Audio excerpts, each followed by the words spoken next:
उत्तर दिल्ली के एक घर में एक स्थानीय व्यक्ति ने एक साथ भाटिया परिवार के 11 सदस्यों को मृत अवस्था में पाया।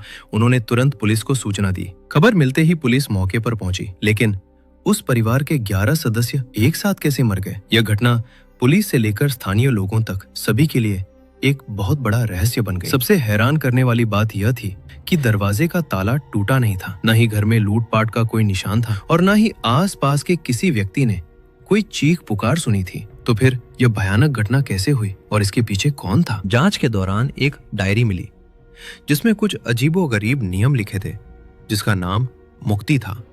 शुरुआत में एक व्यक्ति पर संदेह किया गया कि शायद उसने पूरे परिवार के साथ यह दुखद घटना की थी, लेकिन बाहर से सब कुछ सरल लग रहा था, मगर अंदर की हकीकत कुछ और ही थी। तो क्या यह एक दुर्घटना थी या पूर्व नियोजित घटना? साल 2018 उत्तरी दिल्ली के एक 2 मंजिला मकान में भाटिया परिवार रहता था। उनका जीवन सामान्य था। परिवार की सबसे बुजुर्ग सदस्य नारायणी देवी थी, जिनकी उम्र 77 साल थी। उनके 2 बेटे थे, भुवनेश भाटिया और ललित भाटिया, जिनकी उम्र 50 और 45 साल थी। भुवनेश की पत्नी सविता भाटिया थी, जिनकी उम्र 48 साल थी, और ललित की पत्नी टीना भाटिया थी, जिनकी उम्र 42 साल थी। इनके अलावा इस परिवार में प्रतिभा भाटिया और उनकी बेटी प्रियंका भाटिया भी रहती थी, जिनकी उम्र 33 साल थी। भुवनेश की 2 बेटियां थीं, नीतू भाटिया और मनु भाटिया, जिनकी उम्र 25 और 23 साल थी।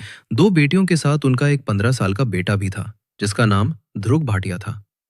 वहीं ललित भाटिया का भी 15 साल का एक बेटा था, जिसका नाम शिवम भाटिया था। घटना वाले दिन उनकी मां नारायणी देवी घर के फर्श पर मृत पड़ी थी और बाकी सब घर की छत में लगी लंबी लोहे की रॉड से एक एक करके गले में फंदा लगाकर लटके हुए थे। सबसे हैरान करने वाली बात यह थी कि परिवार के बाकी सभी सदस्यों की आंखें कपड़े से बंधी थी और उनके हाथ रस्सी से बंधे थे, लेकिन सिर्फ ललित और उनकी पत्नी के हाथ और आंखें, दोनों में से कुछ भी बंधा नहीं था, जिसने पुलिस के लिए संदेह को और गहरा कर दिया। ये मंजर देखने के बाद पुलिस ने अनुमान लगाया कि शायद ये कोई डकैती थी, मगर फिर यह सवाल उठा कि अगर डकैती हुई होगी तो घर में जबरन घुसने या लूटपाट होने जैसी कोई जानकारी क्यों नहीं मिली? पुलिस ने यह भी अनुमान लगाया कि ये शायद कोई पुरानी दुश्मनी का मामला था, और अगर ऐसा हुआ होगा, किसी ने तो किसी अनजान व्यक्ति को देखा होगा।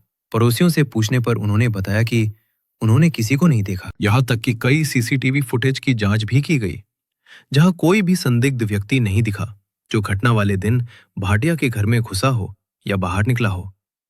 तो फिर कौन या किन लोगों ने और कैसे एक ही परिवार के 11 लोगों के साथ ऐसा भयानक अंजाम दिया? स्थिति इतनी भयावह थी कि शुरू में किसी को समझ ही नहीं आ रहा था कि ये हत्या या आत्महत्या। जैसे ही खबर मीडिया में फैली, तरह तरह की अफवाहें भी फैलने लगी। पुलिस की पूछताछ में पड़ोसी बोले, ये लोग बहुत शांत स्वभाव के थे, सादा साधारण जीवन जीते थे। किसी ने कल्पना भी नहीं की थी कि उनके साथ इतनी अजीब घटना हो सकती है। लेकिन इस घटना का सही जवाब दे सकती थी सिर्फ पुलिस, क्योंकि उस वक्त तक किसी के पास कोई ठोस जानकारी ही नहीं थी।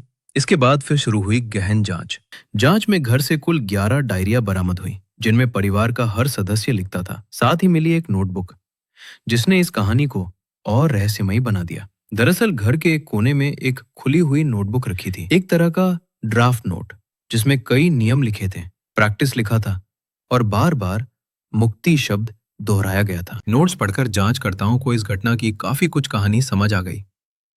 एक पूरा परिवार इस कदर किसी विश्वास में डूब सकता है, ये बात उन्हें हैरान कर रही थी। नोट्स की भाषा, एक एक करके लिखे गए निर्देश, सब कुछ इशारा कर रहे थे कि परिवार में कोई एक व्यक्ति ही बाकी सभी सदस्यों को खास तौर पर प्रभावित कर रहा था, और इस भयानक घटना का मुख्य जिम्मेदार भी वही था। सबसे हैरानी की बात यह थी कि वही व्यक्ति खुद भी इस घटना में शामिल हो गया था, यानी अंत में वो भी उन 11 लोगों में से एक था, वो भी जिंदा नहीं बचा। धीरे धीरे जांच में नाम सामने आया ललित भाटिया का, वही ललित भाटिया जिसने अपने परिवार के बाकी सदस्यों को इतनी गहरी तरीके से प्रभावित किया था कि वो सब कुछ अलौकिक और अविश्वसनीय लगता था। ललित भाटिया के पिता भोपाल सिंह की मौत 2008 में हो गई थी। असल में उनका परिवार मूल रूप से राजस्थान का था।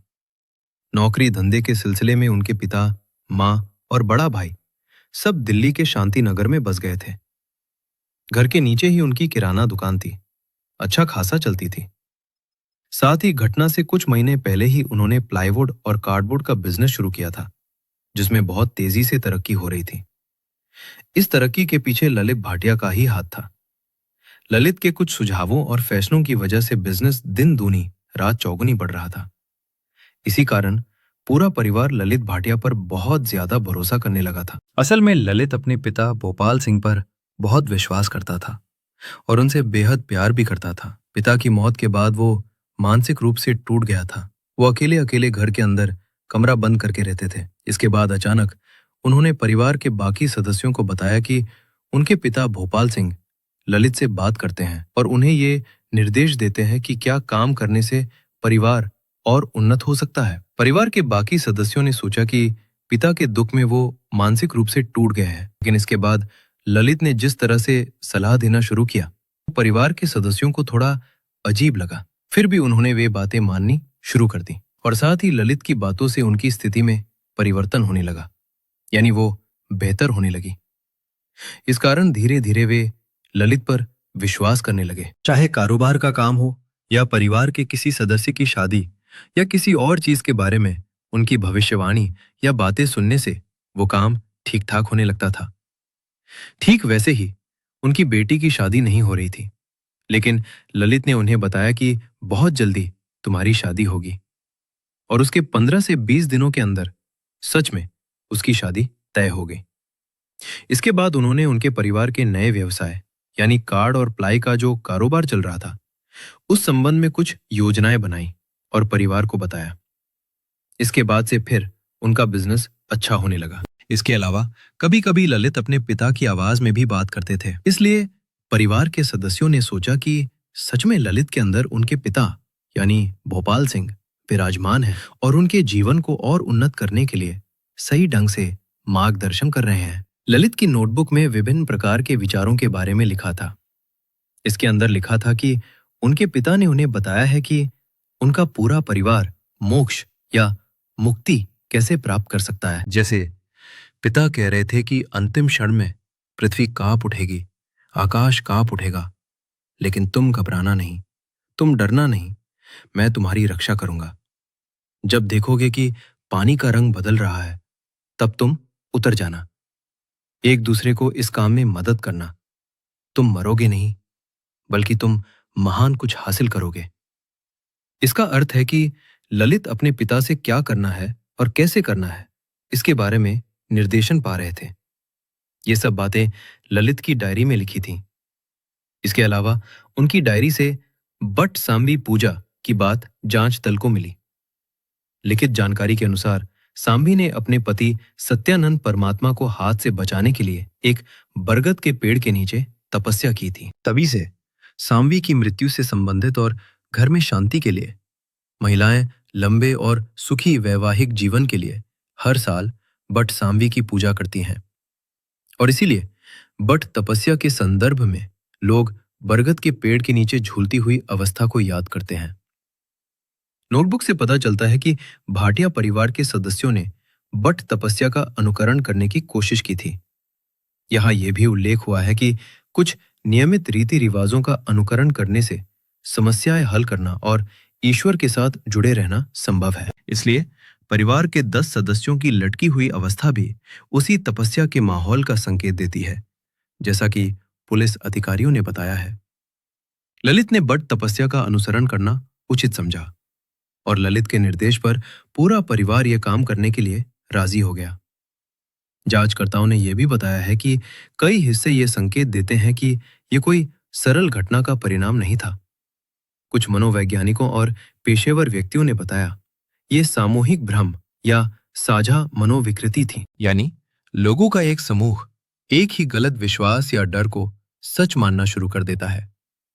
हालांकि इस विश्वास या बातों का कोई विशेष प्रमाण नहीं होता है। एक व्यक्ति का गलत विचार धीरे धीरे दूसरों में भी फैल जाता है। मान लीजिए एक परिवार में किसी एक ने यह विश्वास किया कि रात में घर के बाहर कोई अदृश्य व्यक्ति खड़ा है। वो इसे इतनी जोर देकर कहता है कि परिवार के बाकी सभी लोग भी इसे सच मान लेते हैं। असल में कुछ नहीं है, लेकिन सबके मन में एक ही गलत धारणा बन जाती है।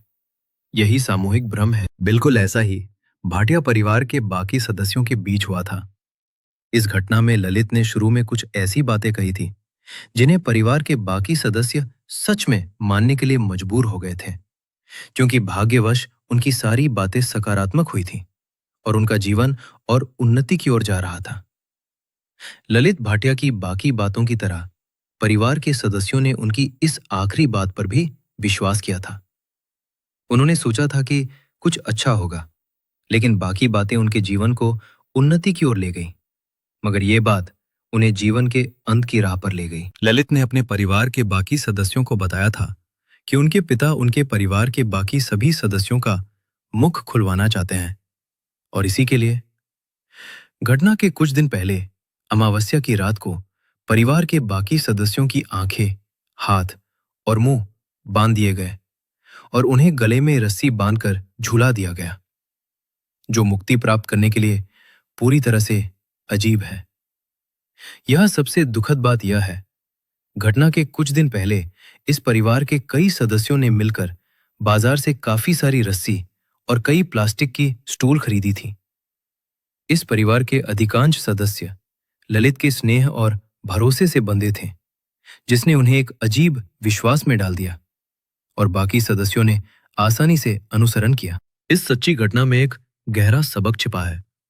कोई व्यक्ति जब तीव्र भय या अस्तित्व की अनिश्चितता में पड़ता है, तब वे ऐसी शांति खोजते हैं जो उन्हें तत्काल परिणाम दे।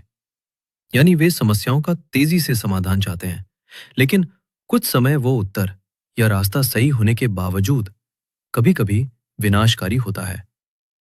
यह सिर्फ किसी हत्याकांड की कहानी नहीं है।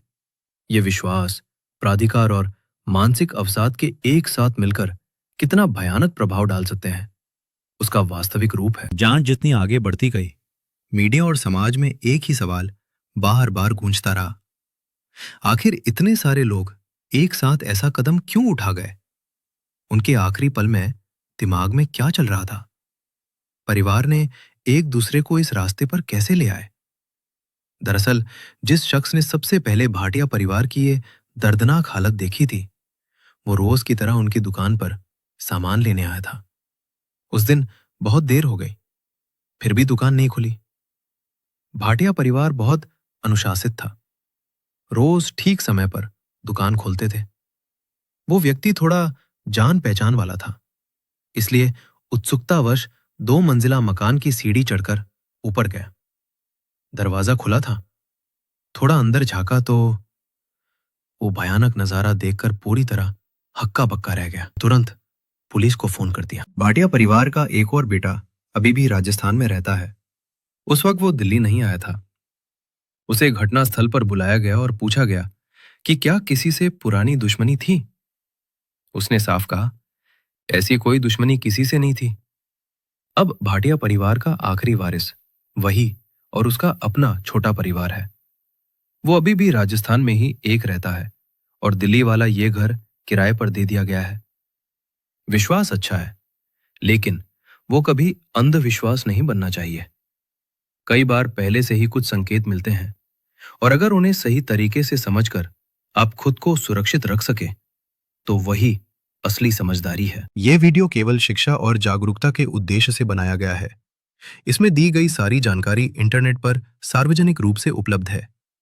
इस घटना के माध्यम से किसी की भावनाओं या मानसिक स्थिति को किसी भी तरह से ठेस पहुंचाने का इरादा नहीं है। हर व्यक्ति और उनकी भावनाओं का पूरा सम्मान करते हुए ये वीडियो प्रस्तुत किया गया है। वीडियो में इस्तेमाल की गई कुछ तस्वीरें और क्लिप्स AI द्वारा तैयार की गई हैं, जिनका वास्तविकता से कोई संबंध नहीं है, इसलिए कृपया भ्रम में न पड़े। अगर वीडियो आपको अच्छा लगा हो तो हमारे चैनल को सब्सक्राइब करें, साथ रहें और ज्यादा से ज्यादा शेयर करें, ताकि लोग और ज्यादा जागरूक हो सकें।